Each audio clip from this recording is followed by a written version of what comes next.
तो हेलो दोस्तों, आप सभी का स्वागत है हमारे एक न्यू वीडियो में। तो आज हम देखने वाले क्लास 12 का जो बायोलॉजी यानी कि जो जीव विज्ञान है उसका जो मॉडल सेट का ऑब्जेक्टिव क्वेश्चन जो कि आपके एग्जाम के लिए बहुत ही ज़्यादा इंपॉर्टेंट है। तो गाइस फटाफट से चलते हैं वीडियो की आगे की ओर। और हाँ, अगर आप हमारे चैनल पर नए हैं तो चैनल को सब्सक्राइब कर लीजिएगा और वीडियो को लाइक कर दीजिएगा और अपने दोस्तों के पास भी शेयर कर दीजिएगा, ठीक है।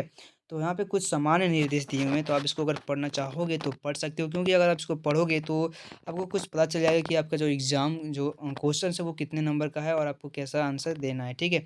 आपको क्या क्या करना है, ठीक है। तो आपको ध्यान से पढ़ लेना एक बार। फटाफट से देखते हैं हमारा क्वेश्चन क्या है, ठीक है। तो यहाँ पे जो क्वेश्चन है, ठीक है, वो हिंदी और इंग्लिश दोनों में दिया हुआ है। तो जिसका हिंदी है वो हिंदी से समझ लेंगे और जो उसका इंग्लिश है वो इंग्लिश में। हम दोनों पढ़ेंगे, ठीक है। जो मेरा हम दोनों पढ़ देंगे, ठीक है। तो देखते हैं हमारा पहला क्वेश्चन क्या है कि निम्नलिखित में कौन सा कथन आवृत बीजों में निषेचन पश्च घटनाओं के संदर्भ में सत्य नहीं है।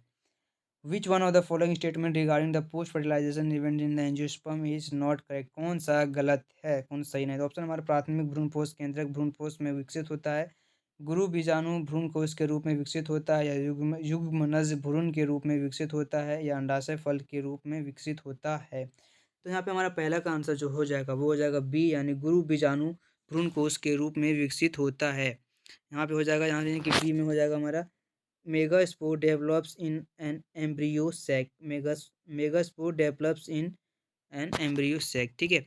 मैं सिर्फ इसका जो क्वेश्चन है हिंदी में पढ़ूंगा और इंग्लिश में ही आंसर दूंगा, ठीक है।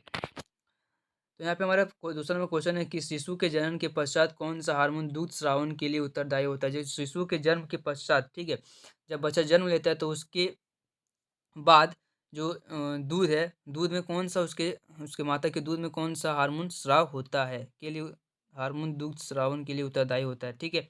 उसकी जो माँ में है उसका जो दूध आता है पीता बच्चा, तो उसके लिए कौन सा हार्मोन उत्तरदायी होता है। ऑप्शन हमारा है कि which hormone is responsible for the secretion of milk after the birth of a baby. Birth of baby के बाद कौन सा हार्मोन रिस्पॉन्सिबल होता है सिक्रेशन के लिए। तो ऑप्शन है हमारा प्रोजेस्टेरोन, एस्ट्रोन, प्रोलैक्टिन या एंड्रोजेंस। तो यहाँ पे हमारे दूसरा का है जो आंसर हो जाएगा वो हो जाएगा सी, प्रोलैक्टिन। प्रोलैक्टिन होता है हार्मोन, ठीक है, जो कि दूध का सिक्रेशन करता है। उसके बाद क्वेश्चन नंबर तीसरा है कि वह तकनीक जिसके द्वारा शुक्राणु का सीधा प्रवेश अंडाणु में कराया जाता है, वह कौन सा तकनीक है। आपको यहाँ पे तकनीक बताना है कि जो सीधा शुक्राणु का सीधा प्रवेश अंडाणु में कराया जाता है। Which the technique by which sperms is directly injected into the ovum is. Option हमारा ZIFT, JIFT, ZIUGT या ICSI। तो यहाँ पे हमारा तीसरा का जो है जो आंसर हो जाएगा वो हो जाएगा DICSI। यहाँ पे आपको क्या करना है, आपको इसका फुल फॉर्म बताना है कमेंट में, ठीक है, कि इसका फुल फॉर्म क्या होगा ICSI का, ठीक है। उसके बाद हम देखते हैं क्वेश्चन नंबर फोर्थ कि जब किसी जीव की जोनी प्रारूप में दो समान अलील पाए जाते हैं तो वह जीव कहलाता है। When the genotype of an organism contain two identical alleles, the organism is considered as। Option है हमारा होमोजाइगस, हेट्रोजाइगस, रिसीव या डोमिनेंट। तो यहाँ पे हमारा जो फोर्थ का है वो आंसर हो जाएगा ए, होमोजाइगस, ठीक है।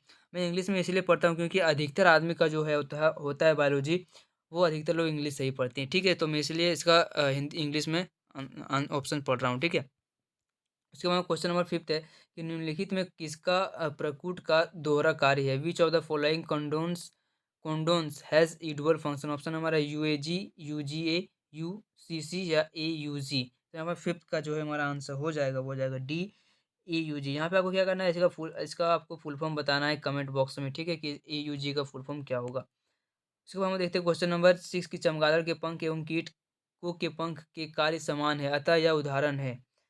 Wings of bat and wings of insects have similar functions, so are example of homologous organ, analogous organ, heterozygous organ या homozygous organs। तो नंबर 6 का है जो आंसर हो जाएगा वो हो जाएगा बी, एनालोगस ऑर्गन, ठीक है। उसके बाद हम क्वेश्चन नंबर देखते हैं नेक्स्ट हमारा है सातवां कि एक व्यक्ति जिसका जीनी प्रारूप AB है वह रक्त समूह AB का प्रदर्शन करता है, इसका कारण है। A person have AB genotype would show the blood group AB. This is because of codominase incomplete dominance या dominance या chromosomal disorder। तो यहाँ पे हमारा सेवंथ का है जो आंसर हो जाएगा वो हो जाएगा ए, यानी कि कोडोमिनेंस, ठीक है।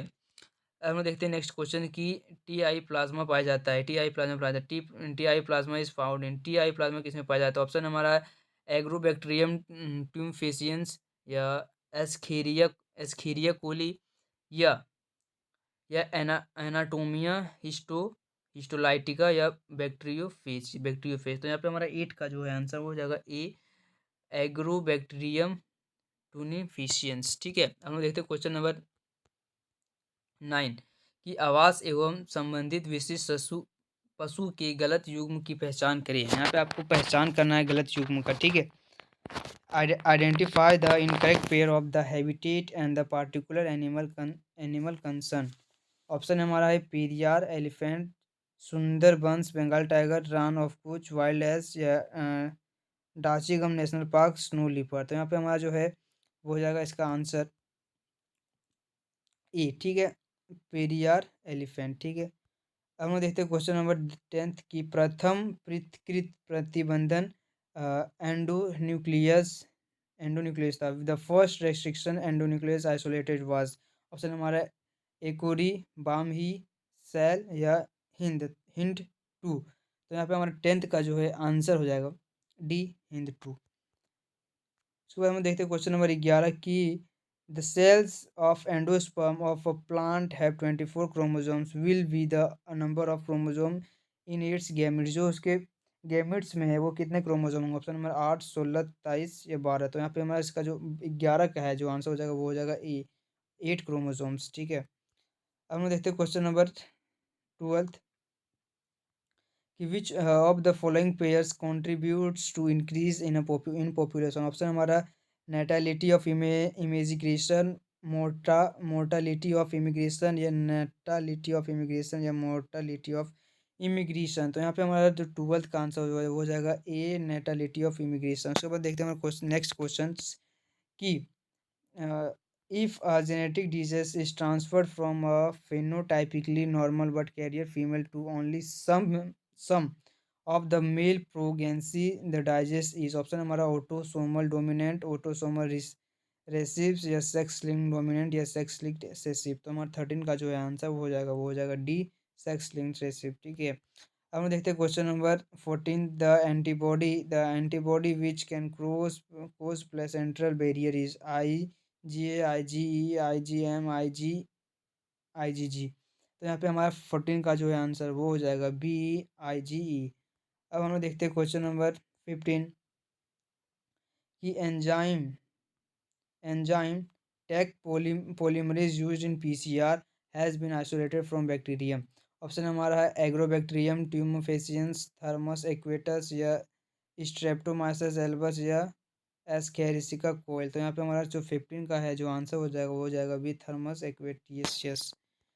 अब हम देखते हैं क्वेश्चन नंबर 16 की golden rice developed through transgenes approach in enriched with. Option हमारा highly lysine content, high methionine content, high glutenin content या हाई विटामिन ए कंटेंट। तो यहाँ पर 16 का जो है आंसर वो हो जाएगा D, high vitamin A content, E content. ठीक है, उसके बाद हम देखते हैं नेक्स्ट क्वेश्चन की लाइकन्स आर एसोसिएटेड विद। जो लाइकन्स है वो किसके साथ एसोसिएट होता है। तो Bactrian fungus, algae bacteria, fungus and algae या फंगस एंड वायरस। तो यहाँ पे हमारा 17 का जो है आंसर वो हो जाएगा सी, फंगस एंड एल्गी के साथ लाइकन्स क्या होता है, अटैच्ड होता है, एसोसिएट होता है। ठीक है, अब हम देखते हैं क्वेश्चन नंबर 18 की if 20 joule of energy is trapped at producer level then how much energy will be available to peacock has food in the following chain. Option हमारा plant mice snake peacock. Option हमारा 0.02 joule, 0.002 joule या 0.2 joule, 0.0002 joule. तो यहाँ पे हमारा जो 18 का है जो आंसर हो जाएगा वो हो जाएगा बी, 0.002 जूल। अब हम देखते हैं क्वेश्चन नंबर 19 की when micropyle chalaza and hilum lie in straight line the ovule is said to be. Option हमारा एनाट्रोपस, ऑर्थ्रोपोस या एमिथ्रोपोरस या कैम्प्लियोटोरस। तो यहाँ पे हमारा 19 का जो है आंसर हो जाएगा बी, ऑर्थ्रोट्रोपस। हम देखते हैं क्वेश्चन नंबर 20